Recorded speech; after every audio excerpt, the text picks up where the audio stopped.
Hello, everyone. It's Michael Jaco with Unleashing Intuition. God, unbelievable.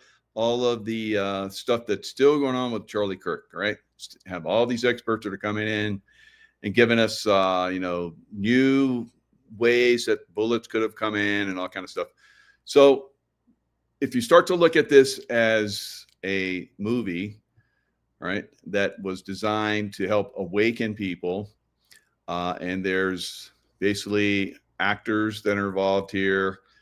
You start to like let go of the desire of the mind to make something fit, which does not and will never fit. Right. So I've talked about this in other videos. I've gone into a lot of detail. They've been viewed quite a number of times over on my Rumble channel here on YouTube. They did not allow it to stay on here. It could be because of the visual images and so forth. Sometimes YouTube doesn't like those, or they're just trying to control the narrative, whatever's going on. So anyway, it was super viral on YouTube. Then I put it over on Rumble, and it's gone pretty viral on Rumble as well. So I broke it down. And a lot of you, got it right from the beginning as well. You saw the anomalies, and you're like, well, something doesn't fit here, doesn't seem right. And then just a little bit of research, and you're like, okay, this is a staged event. There's crisis actors and all kind of people running around. There's almost everyone around him was videoing him as he's being supposedly shot, right? I say supposedly because he was not shot, right? There's no way. And I'm going to show you. I'm going to show you what happens to real flesh. And I'm going to show you what happens to dummies, basically, that, are designed to simulate flesh. And what happens when they're hit with bullets, right? There's a massive explosion. I've talked about this from the beginning. But there's still a lot of people that want to try and make this narrative fit to what they're trying to show us, right? So President Trump has talked over and over again that we're going to start to prosecute people, right? He even told Pam Bondi, I think a couple of days ago, he wants to pick up the pace on the prosecutions. All right, this Charlie Kirk incident is a movie that is designed to help more people wake up faster, right? And start to outline those people that are still captured and sickly captured, and probably captured and never will awaken again. We've seen people that have come up with all kinds of theories and ideas. This happens in every one of these shootings, right? So if you start to look at this as basically a movie that is designed, like I said, to awaken people. All right. So some people are going to resist that. Some people are already fully on board with the other narrative. And it's on some level, that's great, because I think the Charlie Kirk Memorial was a beautiful event and designed to help awaken more people and get people moving back towards God consciousness, right? So in that respect, it's fantastic. But it's also, I believe, moving us in the direction of where we've all been wanting it to go.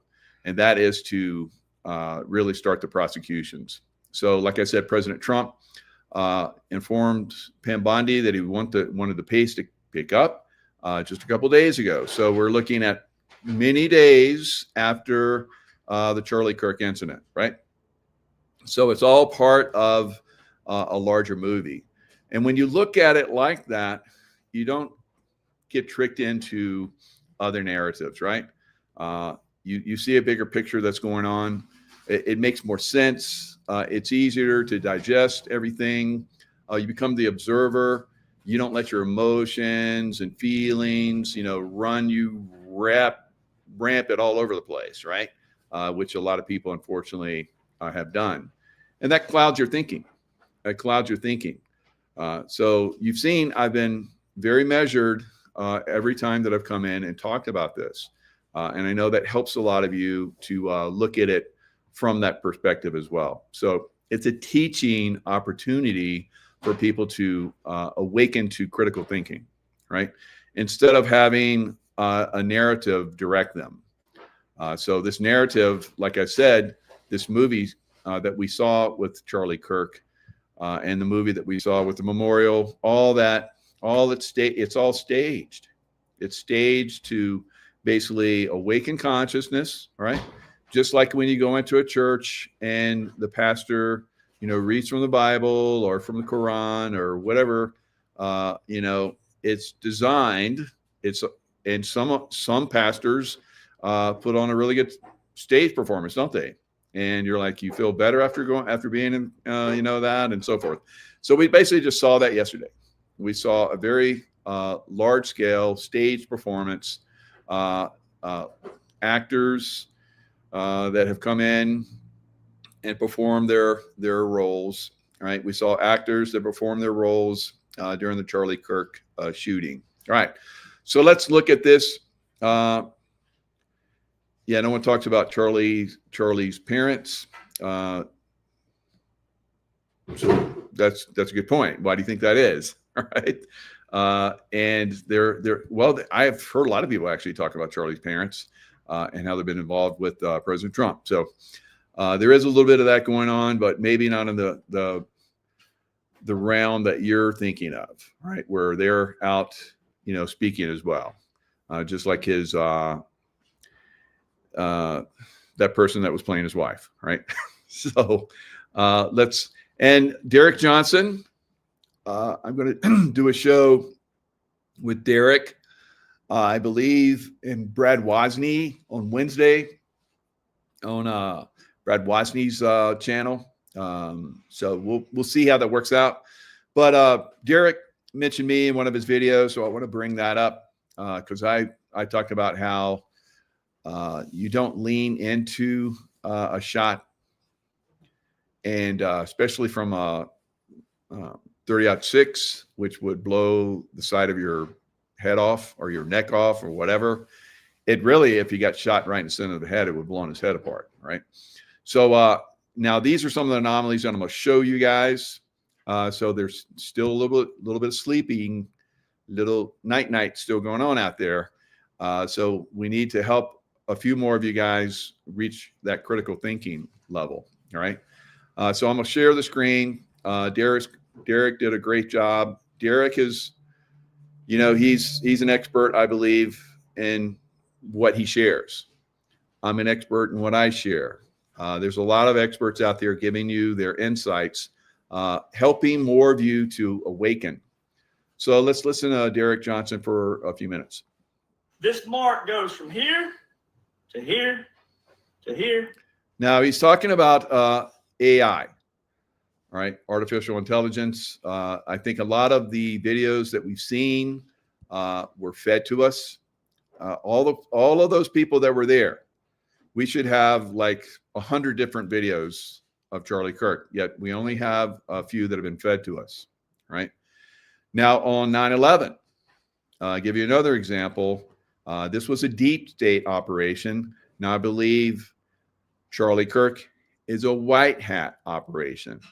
Now the deep state operation with the Twin Towers and Building 7 falling, we were fed video.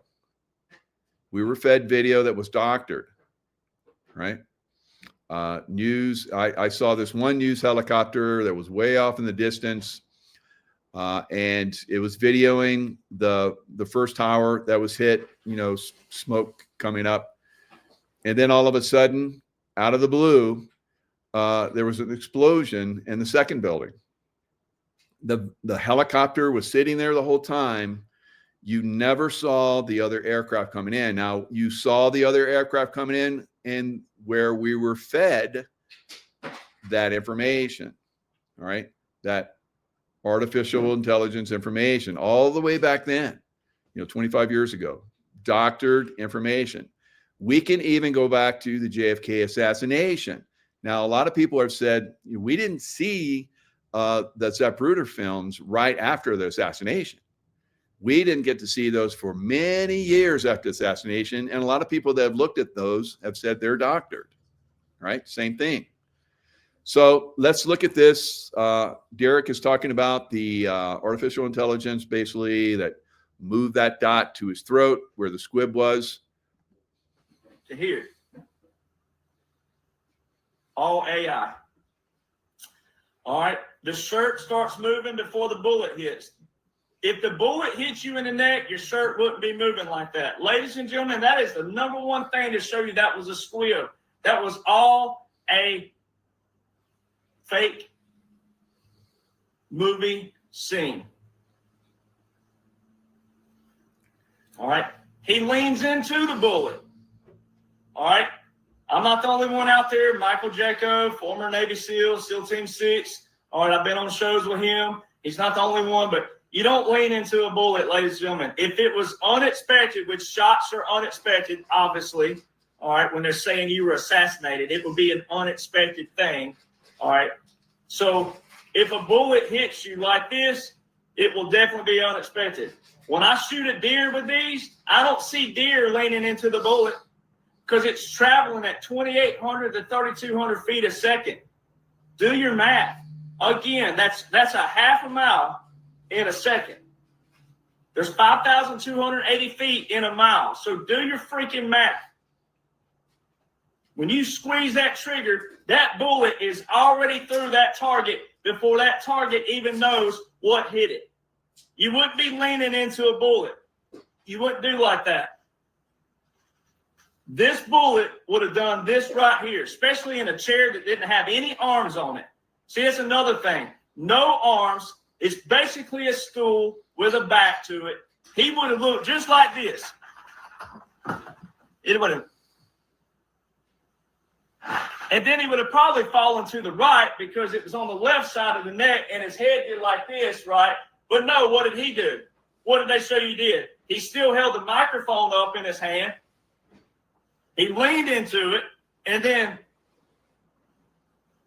no, ladies and gentlemen, with a jugular shot. So the reason why they showed the fake blood, which was fake, but the reason why they showed the blood like that, that was a jugular shot. With a jugular shot, first off, your heartbeat, your blood's going to pump out to your heartbeat. Depending on how fast your heartbeat's going, it'll either be a whoop, whoop, or a like that. I know. All right, so I've seen video of where the FBI basically got some bank robbers. They were shooting at the FBI. They killed a lot of the FBI that arrived on the scene. These guys were had been out on the range with AR-15s, so they had the big bullets. The FBI had wheel guns. This was when the 6 shooters, wheel guns. This is back when the FBI still had those guns. And from this shooting, they transitioned to, which the military had, 9mm, and even they went to a 10 millimeter to cause more damage. Because what happened is one of the guys with that 38 bullet hit one of the guys in the neck, which is a kill shot. But the guy lived. Now, Charlie Kirk died instantly, right? Which from the bullet hole that he had, hitting that, he wouldn't have died instantly and hit unless it hit the brainstem. And the people are trying to make this fit. Yeah, it hit the brainstem and blah. Okay, I will show you that if that 30-06 hit bone, it would have blown that bone into so many fast traveling pieces of shrapnel. It would have caused even more damage and would have blown out the back and massive shrapnel all over the place, guys. All right. So people are still trying to make this fit. They're even coming in and saying, oh, it wasn't the big bullet. The FBI is lying to us. It was a little bullet. Right. So trying to make it fit, Now, the narrative that the FBI is staying with and the lone shooter that they're staying with, we're going to go off that narrative. Right. So if the bullet came into that side of the neck, it would have blown that side of the neck completely open. And like Derek is talking about, every time the heart beat, it would have sent a pulse of blood, red, bright red, oxygenated blood, not dark red that comes from a squib. That's artificial blood. All right, that just ran down his chest for a little bit, and that was it. Right. So in this FBI shooting that I saw, they had film of and showed the different. Every time the guy that was shot in the neck, every time he was moving, he was still shooting, killing FBI agents with his AR-15. But you could see every time his heart beat, it left a blood stream out on the pavement. So every time he's walking along, he's bleeding out, he's dying, but the blood is spurting through that gunshot wound, right, in the neck. And he lived for enough time to like kill 3 or 4 FBI agents, right? So he got in the car with his partner, who was also shot up, and the last FBI agent still standing with one. This guy's a hero. He had a shotgun he got from his cruiser. Actually, he was an FBI agent. He was a local police detective or something, undercover cop.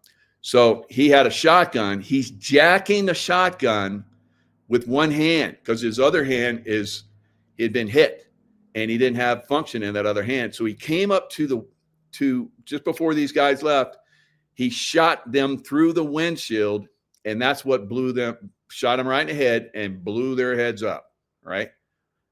Crazy. But those guys left a trail of dead FBI agents and wounded that were wounded and seriously wounded and probably still have those wounds that they carry with them that were debilitating, right? So this is what we in the military, we look at this and we're like, bullshit, bullshit, bullshit, right? All right, so let me show you. So Derek has talked about possibly, because he's a deer hunter, and he talked about the wounds of a deer. And he uses that 30-06 bullet. It's a big bullet, right? Very, very big. A lot bigger than the AR or the 5.56 from an AR-15 that most military use. Now what I'm going to show you is actual, and this is on YouTube, so hopefully they won't take this down. But anyway, this is video of an actual range where these guys set up like this water-filled bottle. So you can see what a 30-06, you see the big bullets there. That's a 30-06, which was supposedly fired from the lone gunman, all right, from the roof down at an angle into Charlie Kirk's neck, right? So watch what happens to this water jug that's filled with water. Basically, we are mostly water. We're just like the earth. We're 80% water. So watch what happens to this jug of water.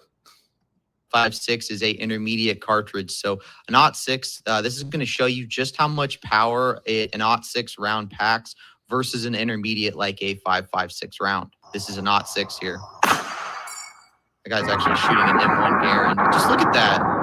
It just destroys the water bottle. Now we're going to see a 5.56. Look at that. So that just... All right, so you guys are seeing the difference between a big bullet and a little bullet, right? Now, some people are trying to make this fit, saying somebody in the crowd from another distance, some other place, and the FBI is not letting us see this, but we're revealing this. No, this is more bullshit. People trying to make this stuff fit. Now, let's go and look at these are frozen. This is frozen jugs of water. Whoa! Yeah, just look at that's ice. Try that one again. Oh yeah. It's about 40 pounds of ice in those buckets. Let's try the other one. Yeah. All right, so you see the power of that round. Imagine that hitting Charlie Kirk's neck. All right. All right, so let's look at what this does to actual live flesh. Let's look at what it did to a deer. There's a lot of people that hunt deer with a 30-06 because it's basically, it's humane. It causes instant death, right? Now you're going to see this up close. So you heard the round going off, and there's 2 deer here. You're going to see one run away, and you're going to see one back here that you're going to see its head snap back pretty violently. Dude, you got her.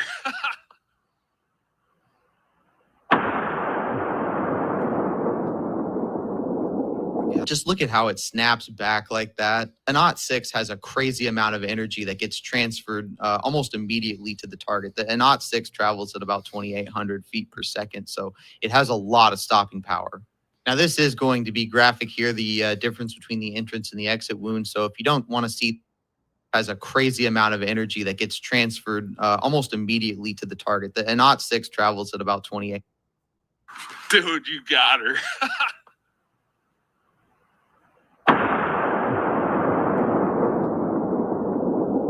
Just look at how it snaps back like that. An .6 had. All right, so that's what I and Derek have talked about, how if a 30-06 hit Charlie Kirk's neck, there would have been a massive snapback like that, right? Now let's go look at the actual entry and exit wounds. Crazy amount of energy that gets transferred almost immediately to the target. An .6 travels at about 2,800 feet per second, so it has a lot of stopping power. Now, this is going to be graphic here, the difference between the entrance and the exit wound. So if you don't want to see that, be sure to skip ahead. So right here's where I got her.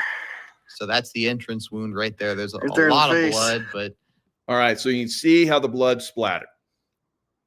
It didn't come down in one gush like it was with that fake blood from Charlie Kirk, right? Massive gush. It's a kill shot. So the deer dies fairly instantly. but it's just a small little hole right there, and it's bled out a little bit, but now we'll see the exit wound on the other side. The exit's way more impressive. I mean, now look, you could maybe say that the bullet that hit Charlie, you know, they say it went down and hit his bone and bounced down. Yes, that can happen. You can have ricochets and stuff, but all right, so there should be no more bullshit from people thinking this was real. All right, but in case there's still a little bit out there, let's look at some more.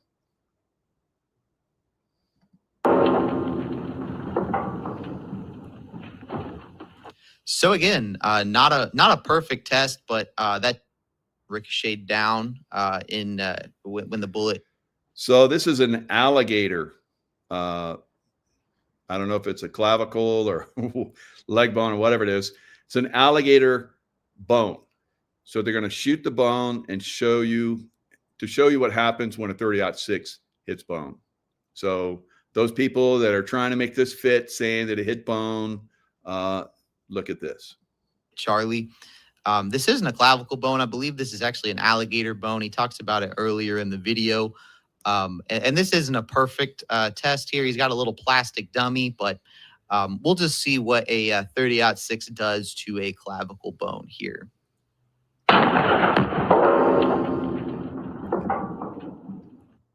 All right. Any more questions? All right. But wait, I still have more for you. Me here.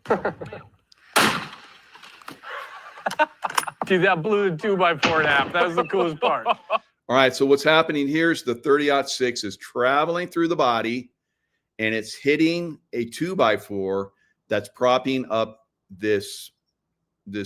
It's like a dummy that basically has this gel that simulates human tissue.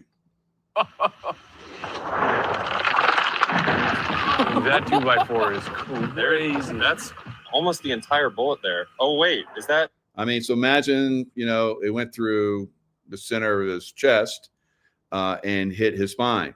So the spine would like blow out the back, right? So there is more. It's a head one. Or let's look at the one with the head. Onto a human target here. So this is going to be the most telling, the most devastating of all these tests here. we're going to see what a 30-06 round does to this poor ballistics head here.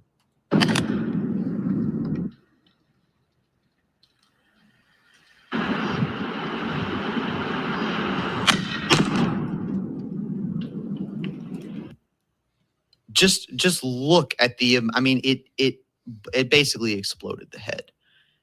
That's what a 30-06 round does. It's for its size, it has an amazing amount of stopping power. All right, so now we're gonna throw it in about a 10% slow-mo for you. This is gonna look super cool. Now, what happened was when the 30-06 projectile hit the head, I had predicted it would go through the front side and just blow a big hole in the back side. But what actually happened was the large projectile of the 30-06 went through the skull and impacted all the liquid blood that I had on the inside. Now that had created a shock wave inside of the head that had literally blown the head to pieces. There was not much left to it when it was all said and done. All right, so demonstrations on dummies, basically simulating what would happen to human body. These things are real. That's the way this is done. So there's all of this talk about this being real. So then you're going to ask yourself, well, what about the memorial? All those people that came in and spoke. Well, doesn't mean that all of them are in on it, guys. In fact, you don't want everybody in on it because someone could leak, someone could talk, someone could say the wrong thing. All right. So they're led to believe that it is a real incident so that they respond correctly. Many of you believe it was a real incident so that you will respond correctly, right? Jimmy Kimmel, we saw how he responded. This was designed to highlight all of those people that are going to respond negatively. And it worked perfectly, didn't it? Now, many of you, I think after this, are pretty much awake. I mean, you saw the results. You can't argue. You have two military experts basically now that are showing you and telling you how this would really work. And it's up to you to do the research and stop believing in Santa Claus. All right. So wakey, wakey. All right. So I have somebody else here that is going to help us do some wakey, wakey. Lewis Herms, who is running for governor of California. Lewis, thanks for joining us. Ho, ho, ho. Ho, ho, ho. Wow. Interesting times. Very, very. And that's why we love that you're running for the governor of California, because I left California because the government is a mess. And you are dedicated to cleaning that up. And I'm fully supporting you. Yeah, I appreciate that. Well, we certainly have a lot of work to do. Oh, yeah. The beautiful thing is this is more of a we the people movement than a Lewis Herms movement. And I think that's what makes it really, really exciting is we're galvanizing across the world, really. I was just in Ireland. My wife and I, we flew back yesterday. And I was blessed to do a speech there in front of 200 plus people. And they went crazy, got a standing ovation. It was wonderful. I have people that are kind of going to come over for Ireland and canvas for us on their dime. Oh, wow. That's great. Because they want to show people, here's what it could be. Here's why we would select this guy for you guys in California. But the big message that I'm giving people is we have to understand the way California goes, the rest of the world's going to follow, because California is absolutely the diamond of the deep state. Yeah, good point. So and, what do you think about Newsom running for, president? Because he's done for governor. Oh my God, it's comedy, Mike. It's just comedy. It is, isn't it? It is. But it's a reveal. It's more reveal, like I was just talking about. It really is. It really is, because we've done some polling in our area what do you call it? Pre-recall election on Newsom. And it's funny is we had 26 out of 26 people said we are recalling the guy. Yet the day of election on CNN, they put out that he won 66.6% of the vote. It's just coincidence, I'm sure. That's interesting. 26 out of 26. When I turned in my paperwork, 4 people that were clearly liberal to me, and I'm generalizing, but you know, they sure acted and looked like liberal. They said, well, we are so happy to be getting rid of this guy. And they're referring to Newsom. So I ask people, Republican and Democrat, that still think that the elections are real. Would anybody in their right mind reelect a Nancy Pelosi or an Adam Schiff or a Maxine Waters? They just wouldn't do it. You can't find it. Nobody's going to reelect Maxine Waters. She's just whacked. You know, she's loopy. Totally. And the fact that it happens, people need to understand this is a selection process, not an election process. And I remember the guy, it was a former Navy guy that ran against her in his district, and he was very popular. I even talked about him. I donated to him. I did as much. Didn't have him on the show, but I wish I could have. But she still won, even though, like we know, like you said, the polling is completely against them. Yeah. So it's all lies. The good news is the Trump administration has found some federal statutes to get involved in this election. I think it's probably because it's also a federal election for the House of Representatives during this election cycle. So it looks like we're going to have paper ballots, which would be amazing. Single day voting. I don't know. I know you're against that. I don't know what they're going to do with that, but I'd be happy right now with single day counting paper ballots. Sure. Absolutely.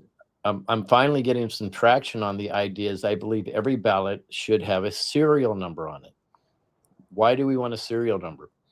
Because that would detect whether it's a duplicate ballot or not. Pretty simple. Now, imagine they're really pushing for watermarks. Great, put watermarks on there.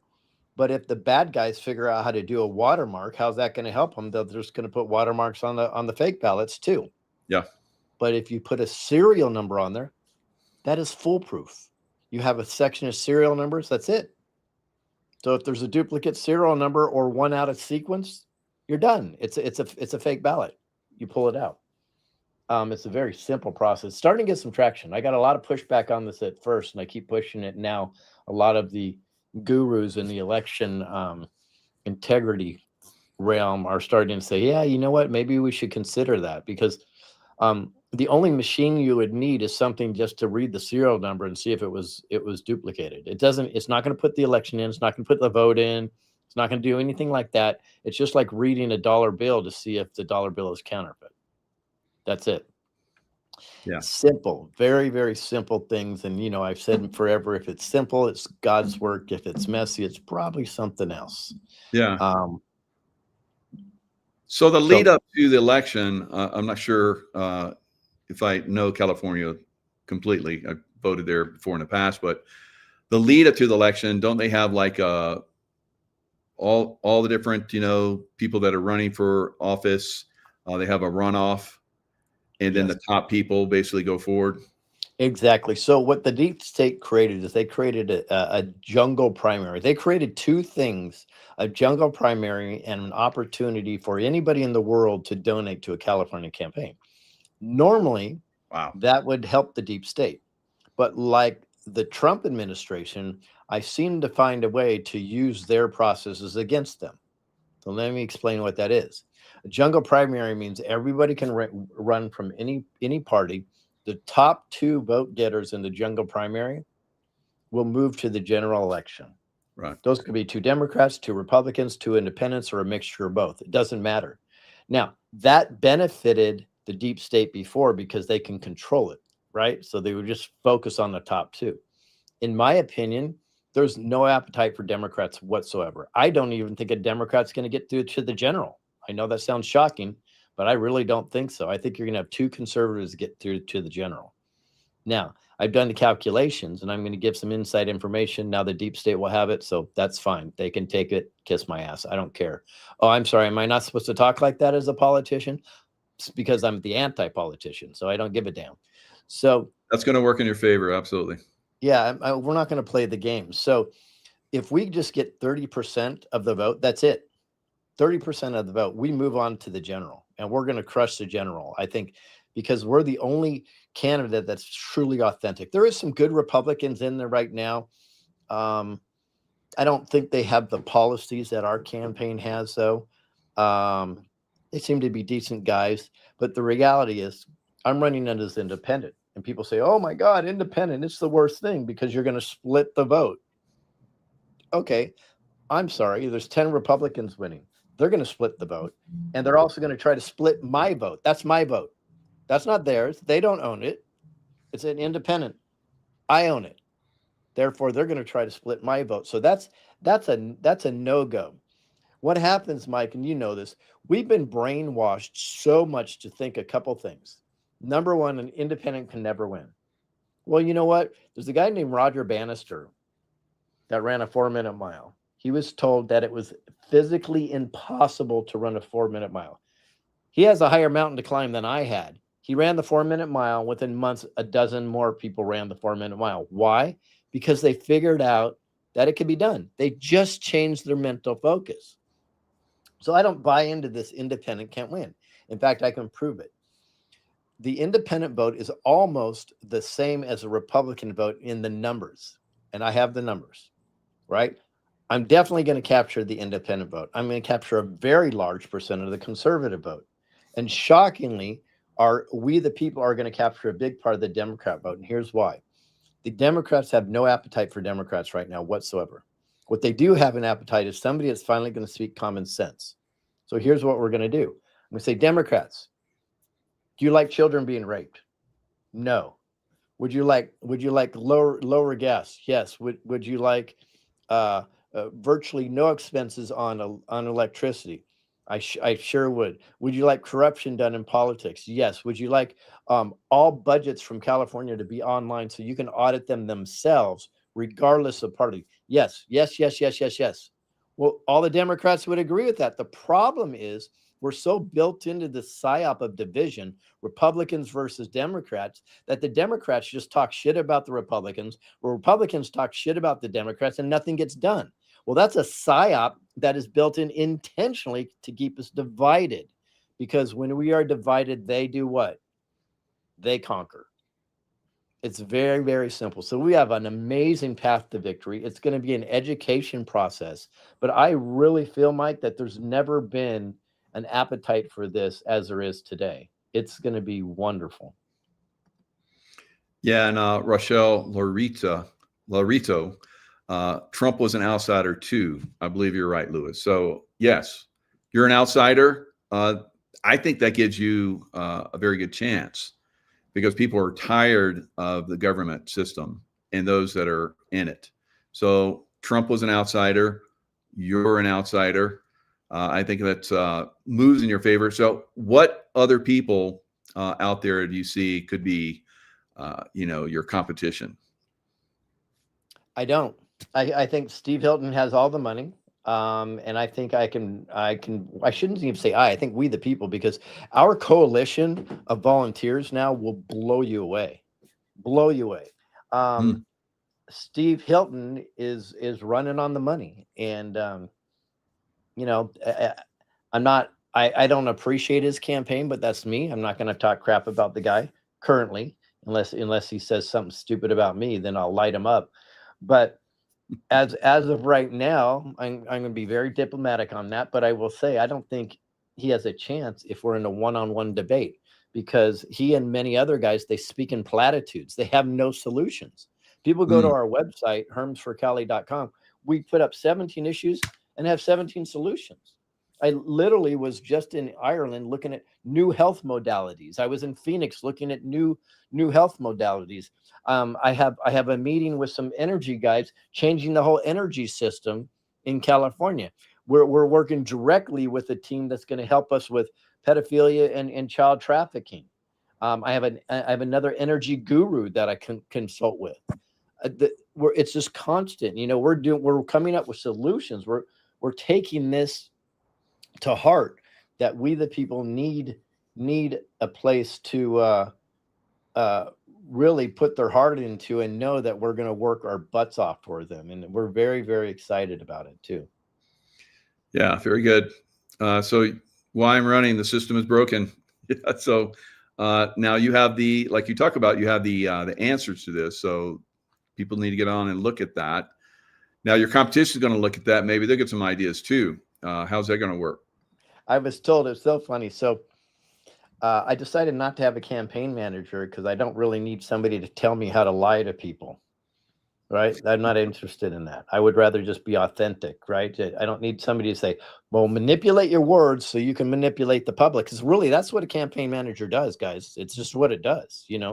That's not what we're about. So this is going to be very exciting. But I've had a few advisors that I do have call me and say, when you're putting all the solutions out, other people are going to steal it. I go, great.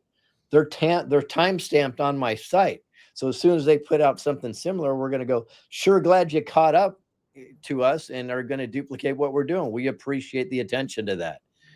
So that's going to be an easy one for us. I really do want to unify everybody running if we can, especially on the conservative side. So I'll be reaching out to them soon, bringing them on my show. And if they want to come on my show, I'll promise them that I'm not going to expose them. We'll have a conversation about unity so everybody can vet the candidates one at a time. Oh, brilliant. Now, we've discussed how you're talking about doing away with taxation and all kind of crazy stuff. Share with us some of your thoughts on that.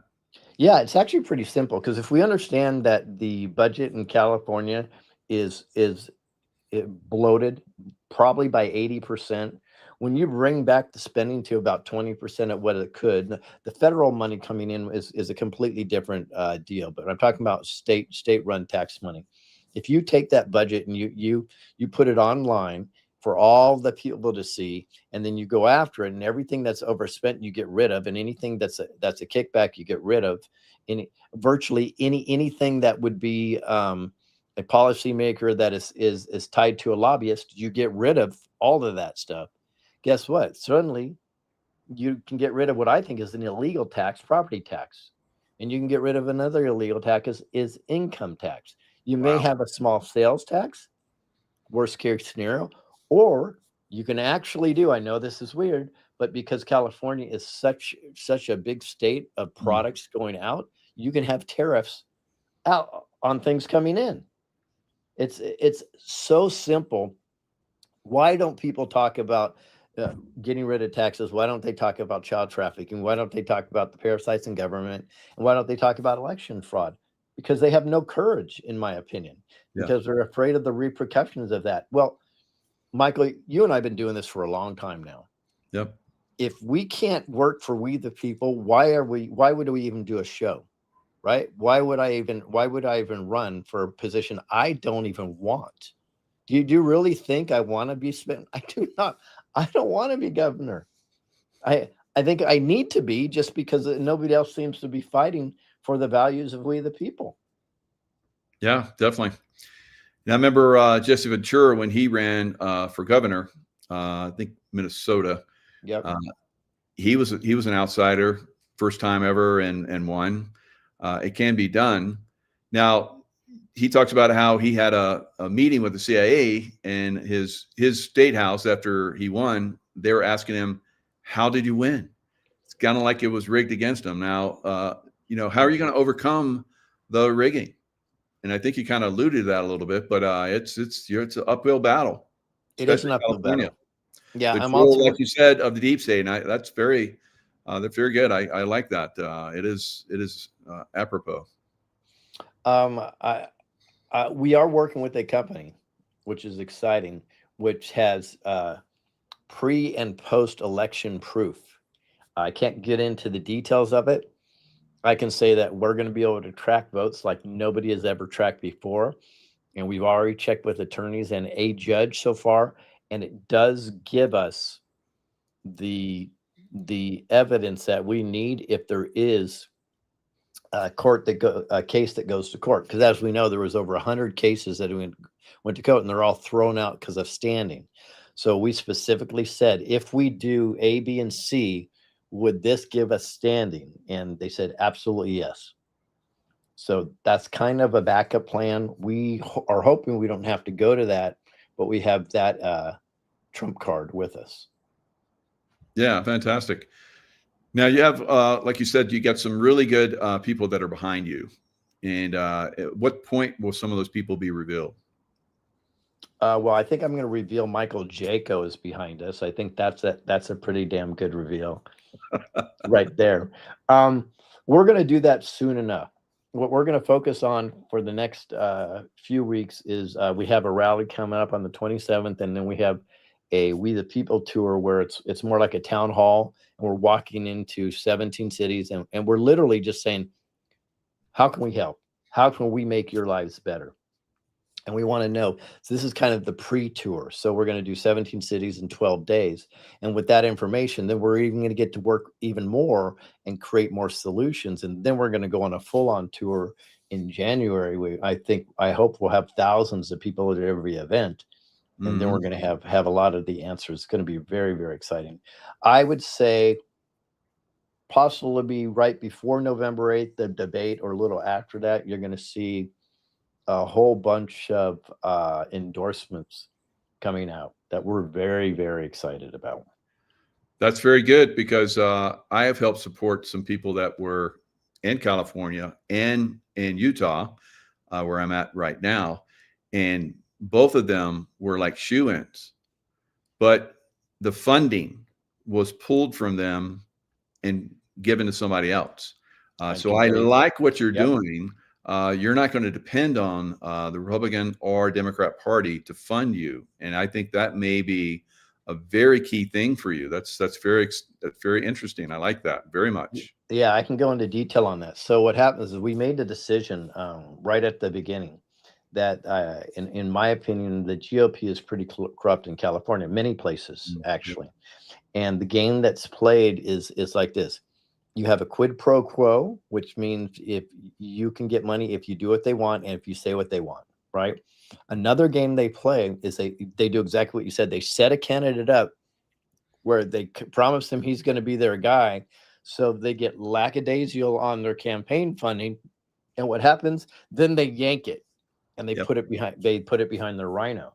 So you have the exact. What happened to both of those guys I'm talking about? Yeah, exactly, and that's intentional. If people want to think that's on accident, and that's why I say we have to get rid of the two-party psyop, because the reason for the two-party psyop is it's to create a lazy electorate, so they can put the rhino in or they can put their Democrat in, right? Because they know people will just vote D or just vote R. So we're very aware of their game. So we're playing kind of art of war. So I can't give all the details. I can say though, we are in an amazing position. Now, do we need funding? Hell yes, we need funding.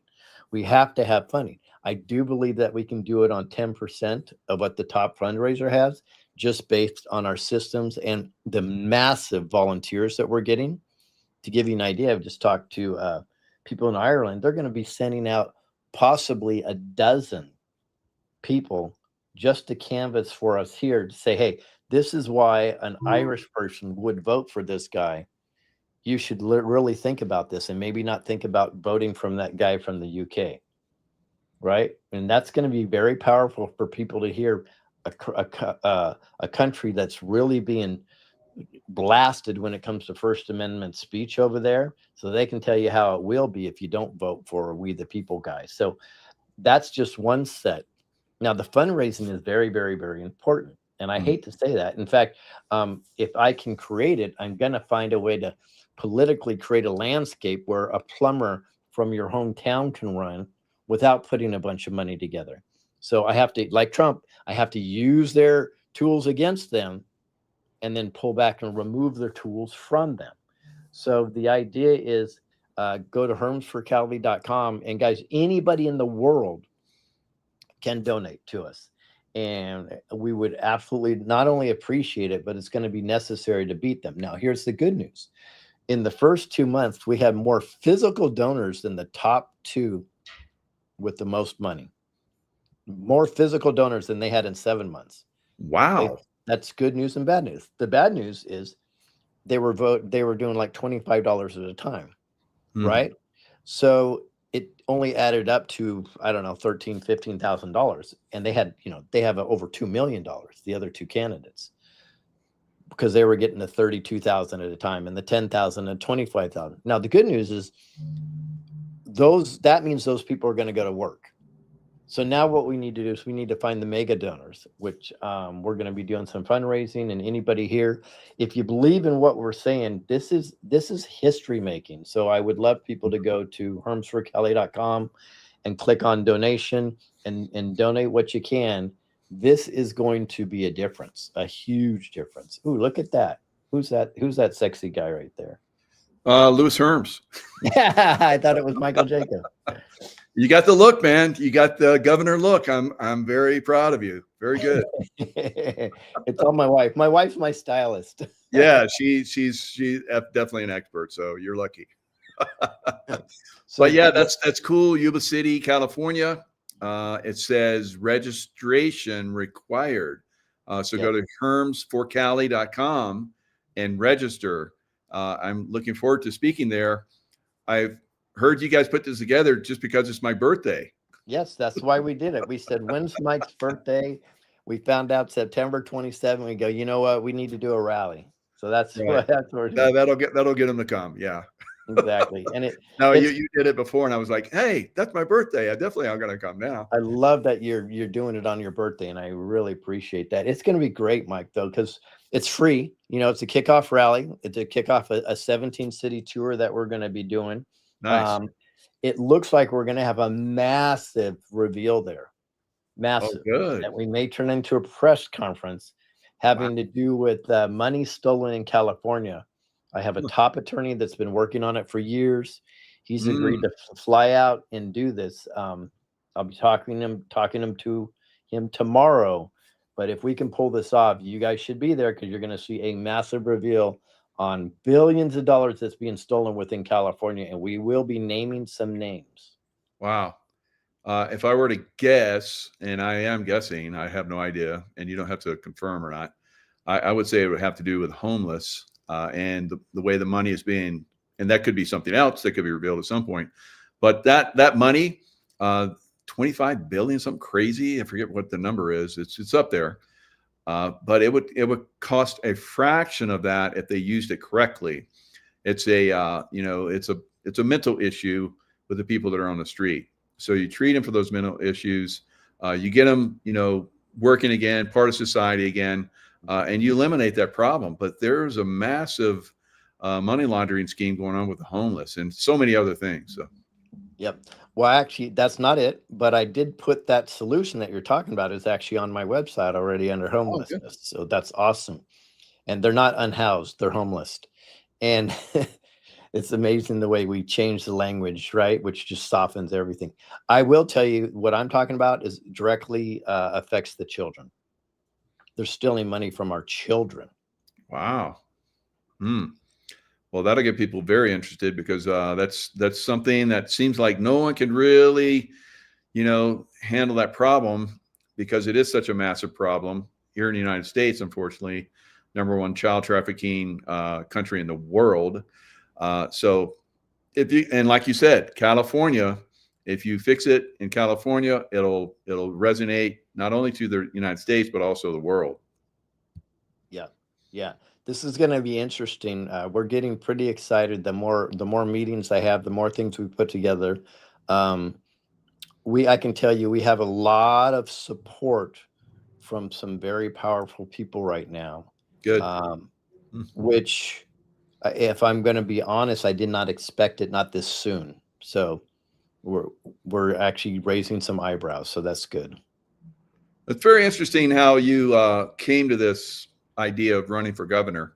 What was the impetus? Now, I've seen you've been all over the country. So 17 cities in California is going to be like nothing to you, but I've seen you run all over the country doing events, and you do it on a shoestring budget. Unbelievable. And you do great job. I've been to several of these events, and unbelievable. People love it.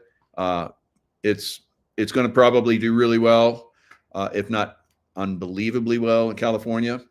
So what was it that really got you interested in running for governor? What was the impetus? Well, reason why. So first it started with, I was watching the Republican candidates, and I'm not throwing shade on them, but my passion is child trafficking and ending child trafficking. And none of them were really addressing the issue, which was really surprising to me. They're just ignoring it. Maybe they don't understand it. Maybe they don't believe it. I don't know what it was, but they're not addressing it. And then I was looking at nobody talking about election fraud. I'm like, how's that work? And they weren't talking about the parasite controllers. They were doing the same game as always. Newsom, right? No, they're not talking about the parasites in general. By the way, a big portion of them are Republicans also. So they were afraid to disrupt the Republican narrative, which is, to me, is cowardice, in my opinion. So I'm like, well, what do I do? And when I said, what am I going to do? Never was it considering running for governor. In fact, I've had many people ask me to run for governor. And I'm just like, no, I'm not interested. You know, there's too many obstacles, too many problems, family, you know the deal. Yeah. And I don't like politics. I think it's just disgusting. In fact, I've already been called the anti-politician because I won't play the games. I love it. But I don't like politics. In fact, I want to get the politics out of politics. That's one of my goals. Brilliant. Right.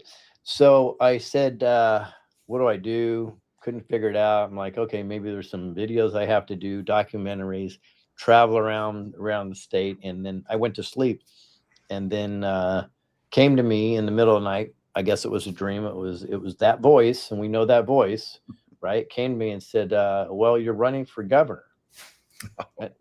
And I argued. No, I'm not. I know that voice, yeah. I argue with that too. Yeah, no, I'm not. Oh, do I have to? Really? Yes. No. Yes, you are. What? Oh my Lord. Why? And then I said, all right, Lord, what does that look like? And immediately it was like, you're the disruptor. That was stage one, is you're the disruptor. Stage two is, coming through.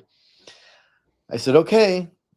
And then I said, well, let me investigate this. And I investigated the primary. And like, this is on your birthday. The primary happens to be on my birthday, June 2nd.